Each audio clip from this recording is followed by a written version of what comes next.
రాష్ట్రంలో 8 లక్షల ఎకరాల్లో మొక్కజొన్న పంట పండడం జరిగింది.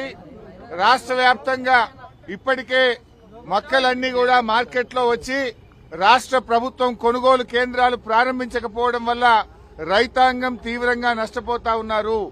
ఇవాళ మొక్కజొన్న మద్దతు ధర 2400 రూపాయలుంటే ప్రభుత్వ కొనుగోలు కేంద్రాలు ప్రారంభం కాక రైతులు 1600, 1700 రూపాయలకే మొక్కజొన్న అమ్ముకొని తీవ్రంగా నష్టపోతున్నటువంటి పరిస్థితి ఉంది.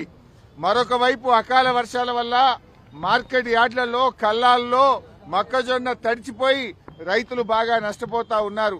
ఈ ప్రభుత్వం మొక్కజొన్న రైతుల పట్ల తీవ్రమైన నిర్లక్ష్యం చూపుతా ఉంది.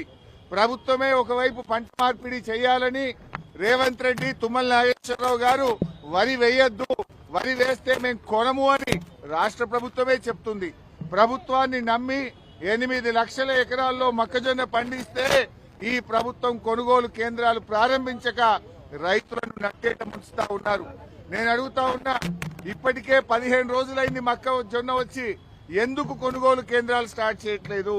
అంటే పంటంతా దళారుల పాలైన తర్వాత దళారుల దగ్గర మొక్కజొన్న కొంటారా?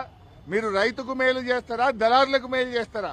ఇప్పటికే దాదాపు 25% పంట దళారుల చేతుల్లోకి పోయింది. నిన్న మొన్న ఈ రోజు ఉదయం కూడా వడగళ్ల వానబడి రాష్ట్ర వ్యాప్తంగా ఇవాళ పెద్ద ఎత్తున మొక్కజొన్న, మామిడి, ఇతర పంటలన్నీ కూడా దెబ్బతిన్నాయి. మీరు పంటల బీమాని అసెంబ్లీలో ఊదరగొట్టి బడ్జెట్ స్పీచ్ లో చెప్పి ఇప్పటి వరకు పంటల బీమాను మీరు అమలు చేయలేదు. పంటల బీమా అమలు చేయరు, రైతుకు ఇన్పుట్ సబ్సిడీ కూడా ఇవ్వడం లేదు.